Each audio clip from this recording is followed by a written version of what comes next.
Petrol और diesel की भड़की हुई आग पर काबू पाना इनके बस से बाहर था। चंद जोशीले जवान अपने हाथों से रेत और मिट्टी इस आग पर उछाल रहे थे।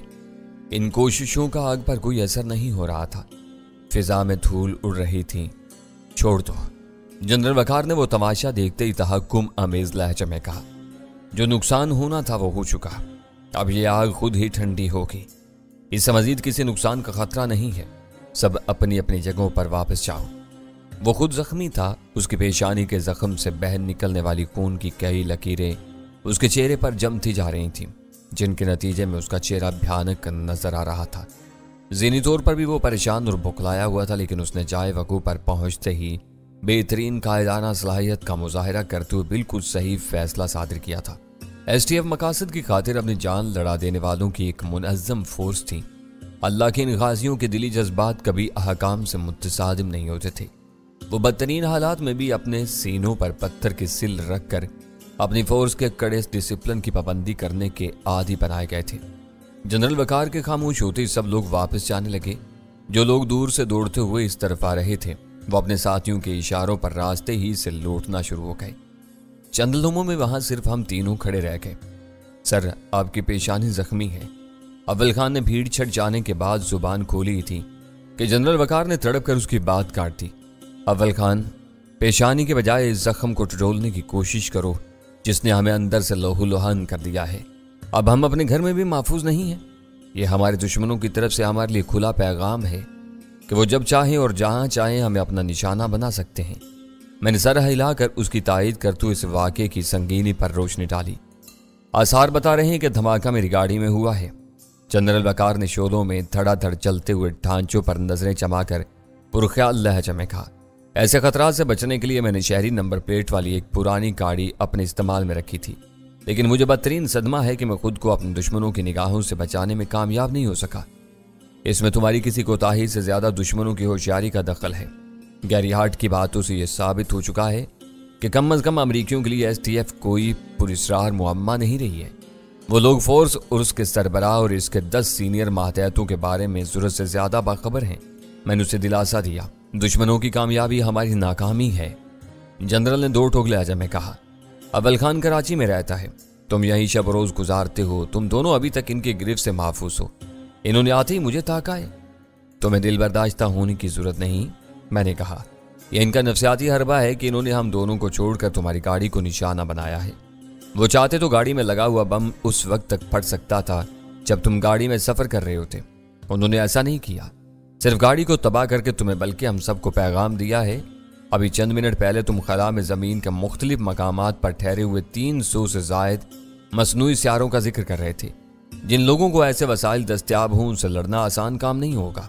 सर, उस आवाज ने बैक वक्त हम तीनों को चौंका दिया। मैंने पलट कर देखा तो अव्वल खान कारदली था और कुछ कहना चाह रहा था।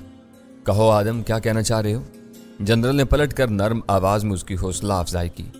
मेरे लिए हैरत की बात थी कि उसे अव्वल खान के अर्दली का नाम मालूम और याद था। सर, गाड़ियों में कुछ नहीं था। उसने बहुत मोहतात लहजे में अपनी बात शुरू की।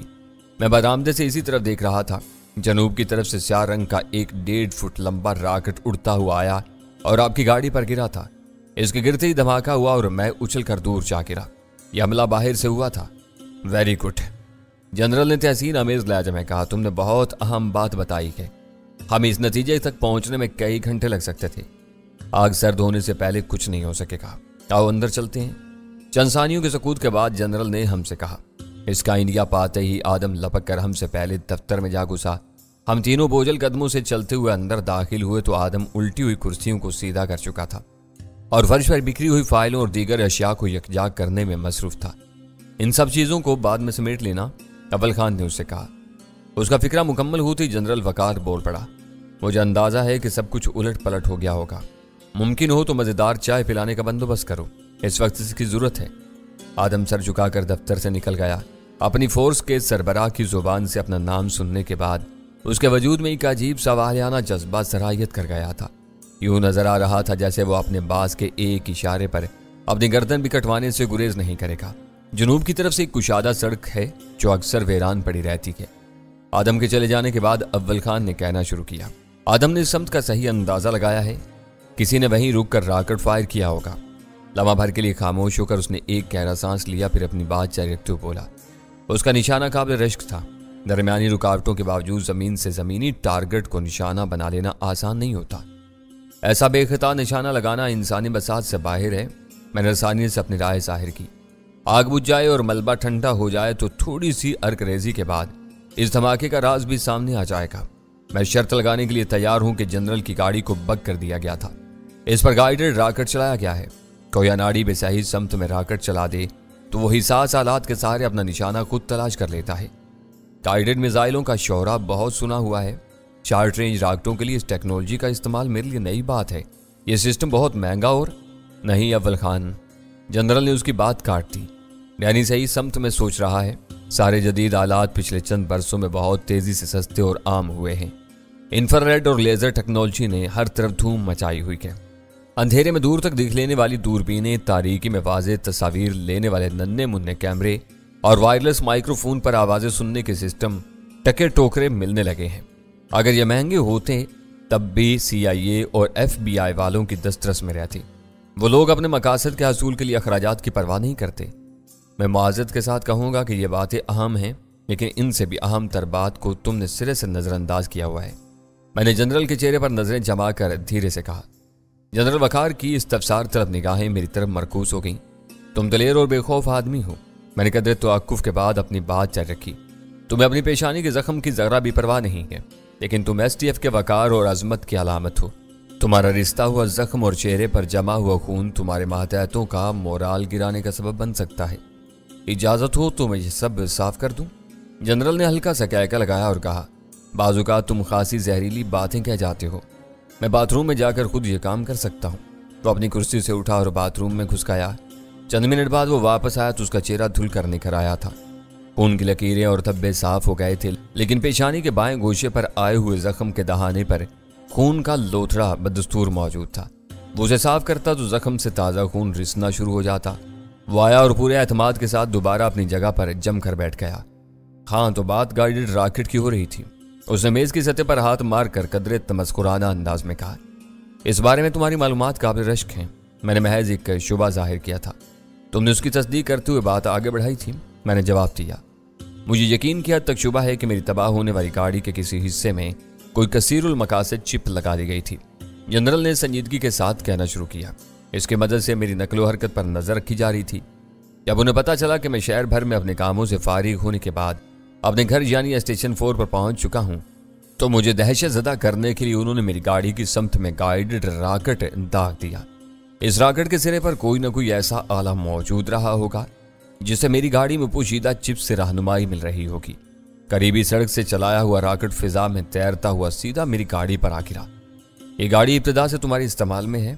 मैंने सवाल किया। मैं परसों कराची आया था, उस वक्त से वही कार मेरे सेरे इस्तेमाल थी। तुमने ये सवाल क्यों किया है?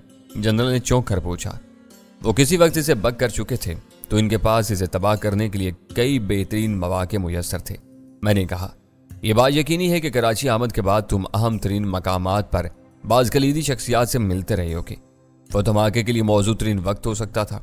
आखिर उन्होंने स्टेशन 4 का ही इंतखाब क्यों किया? जनरल एक हुनकारा भरकर खामोश हो गया। उसकी आंखों में फिक्र तशवीश के साए लरसते हुए नजर आ रहे थे। मेरे उठाए हुए नुक्ते ने शायद उसे उलझन में डाल दिया था। मेरे साथ जनरल का रवैया बहुत दोस्ताना था। मैंने जेब से सिगरेट का पैकेट निकालकर उसे दिखाया और उसके सर की खफीफ सी असबाती चुंबिश पर पैकेट से सिगरेट निकाल कर सुलगा ली। तुम्हारी हर बात में मंतक और इस्तेदलाल का गहरा दखल होता है। तवील खामोशी के बाद जनरल ने गहरा सांस लेकर अपनी जुबान खोली। यह नुक्ता वाकई अहम है कि रॉकेट फायर करने के लिए उन्होंने मेरे स्टेशन 4 पहुंचने का इंतजार क्यों किया? थोड़ी देर पहले तुमने ये बात कही थी कि हमले के लिए उन्होंने ऐसे वक्त का इंतखाब किया जब मैं गाड़ी में ना हूं। गौर करने के बाद ये तमाम नुक्ते सिर्फ और सिर्फ एक समत की निशानदेही कर रहे हैं। वो एक मरतबा फिर खामोश हो गया। उसके चेहरे पर उभरने वाली अलामात से जाहिर हो रहा था कि वो किसी गहरी सोच में गर्क था। इस दौरान में आदम चाय के साथ कुछ बिस्किट वगैरह भी ले आया। उसने अव्वल खान की मेज पर करीने से अपनी ट्रे खाली की और वापस लौट गया। अव्वल खान उसका मातहत था। वो जनरल की तवील होती हुई खामोशी पर उसे लुकमा देने की जुर्रत नहीं कर सका। मैं उसके ख्यालात का तसलसल नहीं तोड़ना चाहता था, इसलिए दानिस्ता खामोश रहा। अपनी प्याली से चाय का दूसरा घूंट लेने के बाद जनरल बोला, किसी को उसके घर में घुसकर मारना दीदा दिलेरी की इंतहा होती है। इन्होंने वही किया है। इनका मकसद खुली दहशतगर्दी नहीं है। वो मुझे या STF को संगीन पैगाम देना चाहते थे। ये काम वो कर गुजरे हैं। वो STF का खात्मा चाहते हैं, न फिलहाल मुझे मारना चाहते हैं। बज़ाहिर इनकी ये ख्वाहिश मालूम होती है कि STF इनके राह में रोड़े ना अटकाए। इनकी इस वार्निंग को नजरअंदाज किया गया तो फिर कुछ भी हो सकता है। इनका अगला बार ज्यादा तबाहकुन और मौलक होगा। मुझे तुम्हारे तजज़िये से पूरा इत्तिफाक है, मैंने सर हिलाते हुए कहा। अब एक सवाल रह जाता है कि इन्होंने तुम्हारी गाड़ी तक कैसे रसाई हासिल कर ली। मैं ज़ेरे ज़मीन दुनिया का कोई पुरस्कार नकाब पोश नहीं हूँ, उसने मुजमहल सी हंसी के साथ कहा। थोड़ी बहुत एहतियात जरूर करता हूँ, लेकिन खुले बंदूक घूमता फिरता हूँ। बहुत से लोगों को मेरी आमदोरफ्त के प्रोग्राम का इल्म होता है। इन तवील सिलसिलों की कोई भी कमजोर कड़ी उनके लिए एक सहारा बन सकती थी। अभी तक इन लोगों से STF का बराह रास्त कोई तसादुम नहीं हुआ। मैं ये समझने से कासिर हूं कि उन्होंने हमको धमकी देने की जरूरत क्यों महसूस की। अव्वल खान ने धीमे लहजे में अपनी तशवीश का इजहार किया। वो कराची में अपने कई अहम तरीन और तजर्बेकार आदमियों से हाथ धो चुके हैं। मैंने उसकी तस्दीक करते हुए कहा, इन्हें पूरा यकीन है कि डैनी STF की मुकम्मल पुष्पनाही के साथ इन्हें ये जख्म लगा रहा है। अब यह सिलसिला इनके लिए नाकाबिले बर्दाश्त हो गया है। वो STF को सख्ती के साथ रोकना चाहते हैं और यही वजह है कि उन्होंने तुम पर STF की माली बेज़ाब्तगियों का इजहार किया है, जिसका पूरा रिकॉर्ड इनकी तहवील में है। अव्वल खान ने सोचते हुए कहा, यह सब वाक़यात एक ही सिलसिले की कड़ियाँ हैं। मैंने जवाब दिया, मेरी छठी इस फिजा में खतरे की बूझ सूंघ रही है। ऐसा मालूम हो रहा है जैसे वो यहाँ हम सब से आखिरी राउंड लड़ने की तैयारियां कर रहे हों। इस वक्त इनका पांसा भारी नजर आ रहा है, जनरल ने मजबूत लहजे में कहा। लेकिन हालात हमेशा यकसा नहीं रहते। इन्हें जदीद तरीन वसाइल की मदद हासिल है, मगर इनमें जज्बे का फुकदान है। वक्त बताएगा कि अल्लाह की मदद और अपने सरफरोशाना जज्बे से हम इनके दांत खट्टे कर देंगे। पाकिस्तान आने के नाम से इनके अफसरों को हौल आने लगेंगे। पहले यही हो रहा था, आज के हालात मुख्तलिफ हैं। मैं नरमी से कहा, तुम जोश और रवानी में आकर आज के बदले हुए हालात को फरामोश कर रहे हो। इस वक्त नागुज़ीर आलमी मजबूरियों की बिना पर पाकिस्तानी सरजमीन पर अमरीकियों का खून बहाना ममनू करार दिया जा चुका है। वो इस राय से पूरा फायदा उठाने पर तुले हुए हैं। दुश्मन को मैदान से भगाने के लिए हमेशा खूनरेजी जरूरी नहीं होती, बाजू का दूसरे हरबे इससे ज्यादा भयानक साबित होते हैं। उस जमाने के लहजे में कहा, स्पेशल टास्क फोर्स हर आईनी और कानूनी पाबंदी से आज़ाद जरूर है, मगर यह हुकूमत की बुनियादी पॉलिसियों का पूरा एहतराम करती है। लड़ाई जोर पकड़ रही है। मैंने तशवीश जाहिर की। ताज़ा तरीन धमाके ने यह साबित कर दिया है कि दुश्मन किसी भी लम्हे हमारे दरवाजे पर दस्तक दे सकता है। ये लोग अपने जदीद तरीन वसाइल के साथ जिस तरह दुनिया भर की छोटी कौमों को दबाने पर तुले हुए हैं, इसके नताज कुछ हौसला अफजा नजर नहीं आते। अव्वल खान ने मायूसाना लहजे में कहा, हम लोग कब तक और कहां तक इनका मुकाबला कर सकेंगे। तुम जनरल के इल्फाज भूल रहे हो। इनके पास सब कुछ है, मगर वो जज्बे से आ रही हैं। वो दूसरों को खा जाने के लिए अपने मुल्क से निकलते हैं। हम उनसे अपनी बका की लड़ाई लड़ रहे हैं। वियतनाम से अफगानिस्तान तक की तारीख देख लो, ताकत कहीं भी सुरखरू नहीं हो सकी। हमेशा आखिरी फतेह जज्बे की होती है, मैंने नासिहाना अंदाज में कहा। अचानक मुझे याद आया कि धमाका होने से पहले मैं जनरल से STF के मुस्तकबिल के बारे में जानने की कोशिश कर रहा था। जनरल और अव्वल खान की खामोशी से फायदा उठाकर मैंने कदर तवक्कुफ के बाद जनरल से मुखातिब होकर अपनी बात जारी रखी। सच पूछो तो STF को मैदान से हटा लेने के फैसले से तुम्हारे आदमियों में बददिली और मायूसी फैली है। इनका एतमाद मजरूह हुआ है। फोर्स की बहाली के बगैर इस रुझान को खत्म नहीं किया जा सकता। माली निज़ाम में फौरी तब्दीलियां लाने के लिए यह फैसला नागुज़ीर था। जनरल ने गहरा सांस लेकर बोलना शुरू किया। हमें नकद रकमें फराम करने का निज़ाम खतरनाक था। इस बारे में गैर मुल्कियों के बाखबर होने के बाद इस निज़ाम को फौरी तौर पर तर्क करना जरूरी हो गया था। मुतबादल निज़ाम फौरी तौर पर नहीं लाया जा सकता था, इसके लिए वक्त दरकार था। अगर मैं फोर्स की मामूल की सरगर्मियां जारी रखता तो कल शाम को हमारे सारे फंड्स खत्म हो चुके होते। मैस में जवानों को खाना फराम करने के लिए भी रकम न होती। मैं अगली किस्त नकदी की सूरत में लेने के लिए आमादा नहीं था। गैरी की बातों ने मेरी आंखें खोल दी थी। और अब क्या सूरत हाल है? उसे खामोश पाकर मैंने सवाल किया। सारे ऑपरेशंस रोक देने के बाद हम 1 हफ्ते की जरूरियात पूरी कर सकते हैं, जनरल बोला। हम लोगों के नामों पर खुले हुए सब बैंक अकाउंट परसों बंद कर दिए गए थे। हर रजिस्ट्रेशन बैंक से निकाली हुई रकूम से चलाया जा रहा है। 1 हफ्ते में यह रकूम खत्म हो जाएंगी, फिर क्या होगा? मैंने पूछा। बैंक अकाउंट बंद होने के बाद मुतबादल निज़ाम पर काम शुरू हो चुका है। हम लोग अपना ऑडिट करा रहे थे। एक एक गोली का हिसाब साफ है। अब हमें एक कौमी बैंक की दस्तखत की हुई चेक बुक्स मिलेंगी।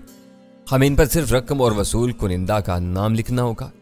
इन चेकों की अदायगी किस खाते से होगी, ये जानना मेरा काम नहीं है। इम्कान यह है कि सीक्रेट फंड से हमारी जरूरियात पूरी की जाएंगी। फंड्स के लिए चेक बुक्स मिलते ही हम दोबारा फाल हो जाएंगे। ओह, मैंने बेसाख्ता कहा, यह सारी पेचीदगी फंड्स की फराहमी के तरीकाकार में तब्दीली की वजह से पैदा हुई है। मेरी दानिश में यह मामला इतना संगीन नहीं था कि सब कुछ मुअत्तल कर दिया जाता। बरसों से चलता हुआ निज़ाम मजीद 1-2 हफ्तों के लिए जारी रखा जा सकता था। मुतबादल बंदोबस्त होते ही इसे तर्क कर दिया जाता। तुम्हें अंदाजा नहीं है कि STF के सर पर किसका हाथ है। गैरी ने बहुत संगीन मामले की निशानदही की थी। वो खबर सुनकर सब हिल कर रह गए थे। बात हम 11 अफराद तक महदूद नहीं थी। फंड्स की फराहमी के सिलसिले में ऐसे ऐसे नाम बेनकाब हो सकते थे कि लोग अपने दांतों में उंगलियां दे लेते। कोई भी आने और जाने वाली रकूम का हिसाब नहीं दे सकता था। इस स्कैंडल के इंकिशाफ से पूरे मुल्क में भौचाल आ सकता था। फंड्स अब भी इसी मिकदार में आएंगे, उसकी जिम्मेदारी किसके सर होगी? ये बारीकियां शायद तुम्हारी समझ में ना आ सके, जनरल ने गहरी संजीदगी से कहा। पहले यह काम किसी जाब्ते के बगैर हो रहा था। लेन देन को कोई कानूनी तहफ्फुज हासिल नहीं था। सीक्रेट फंड्स को आईनी तहफ्फुज हासिल है। वो स्वाबदीदी फंड है जिसे बाइख्तियार शख्स अपनी मर्जी के मुताबिक जहां चाहे खर्च कर सकता है। इसका ऑडिट होता है, ना कोई बाज पुरस की जा सकती है। ये महफूज चैनल मौजूद था तो इब्तिदा ही से इसे इख्तियार क्यों नहीं किया गया? मेरे ज़हन में इस मंतकी सवाल का पैदा होना कुदरती अमर था। STF को बहुत खुफिया रखा गया था। सरकारी इदारों और महकमों से अलग थलग रखने के लिए इसका माली निज़ाम इंतहाई गैर रवायती रखा गया था। बरसों बहुत सी अहम शख्सियात को यह इल्म नहीं हो सका कि मुल्क में ऐसी कोई फोर्स मौजूद है। अब बात इस हद तक खुल गई है कि हमारे अमरीकी दोस्त सब कुछ जान चुके हैं। इस मरहले पर अफराद को कुर्बानी का बकरा नहीं बनाया जा सकता। इनकी गर्दनें बचाने के लिए सीक्रेट फंड का सहारा जरूरी है। सीक्रेट फंड के इस्तेमाल के बाद यह बात कही जा सकेगी कि हुकूमत STF की पुष्टपनाही कर रही है। मैंने उलझे अंदाज में कहा। यह बात तो अमरीकी कहते रहते हैं। उनका मुअक्कफ होता है कि सरकारी सरपरस्ती के बगैर इतनी बड़ी और मुनज़्ज़म फोर्स पनप ही नहीं सकती। इसमें छटे हुए रिटायर्ड अफसर और जवान भर्ती किए जाते हैं जिनकी कफालत हुकूमत करती है। अब उनके इस दावे में ज्यादा जोर पैदा हो जाएगा। इससे ज्यादा फर्क नहीं पड़ेगा। हमारी और दूसरों की गर्दनें जरूर बच जाएंगी। हैरत है कि एक तरफ वो ये जहर उगलते रहते हैं, दूसरी तरफ इनकी हुकूमत ये तस्लीम करती है कि पाकिस्तान में ऐसी किसी फोर्स का वजूद नहीं है। यह सियासी मुनाफकत है। सरकारी सतह पर वो हमारा दावा मानते हैं, गैर सरकारी तौर पर जहर उगलते रहते हैं। ये ब्लैकमेलिंग के हरबे हैं।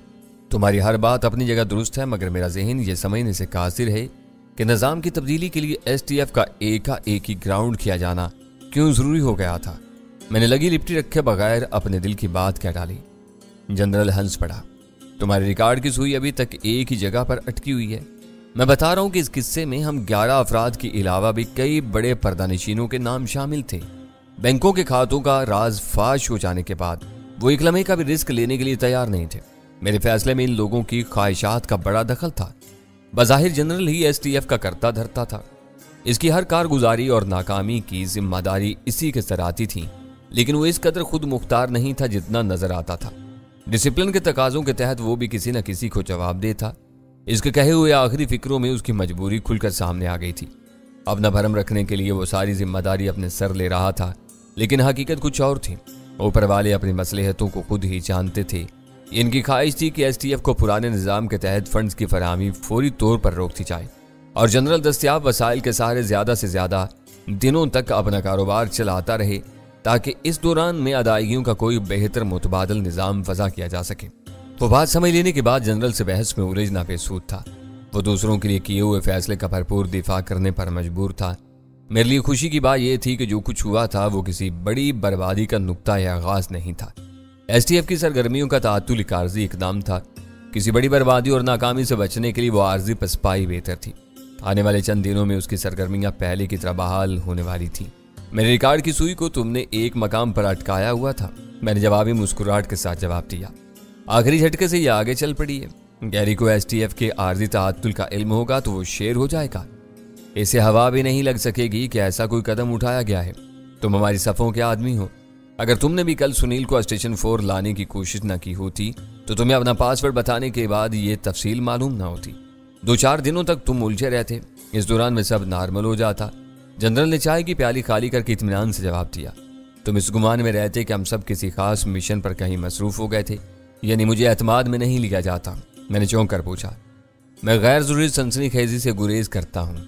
आज खुद तुम्हें कुछ बताया जाता ना तुमसे कोई बात छुपाने की कोशिश की गई है। हमारी इस मुलाकात के 2 मकासद थे। तुमसे ज़ाती तारुफ हासिल करना और गैरी के हवाले से खुलकर बात करना। जनरल गैरी संजीदगी से कह रहा था, दोनों काम हो चुके हैं। मैंने बाज ऐसी बातें भी बता डाली हैं जो अभी तक अव्वल खान के इल्म में भी नहीं थी। इससे तुम अंदाजा लगा सकते हो कि मेरे दिल में तुम्हारी कितनी वक़्त है। तुमको मालूम है कि आजकल गैरी और कर्नल दावर में गाड़ी छिन रही है। मैंने मुस्कुराते हुए कहा, मेरा मोबाइल नंबर उसके पास है। अगर उसने हालात नॉर्मल होने से पहले मुझसे रब्ता करके कुछ खरीदने की कोशिश की तो मेरा रद्दअमल क्या होना चाहिए।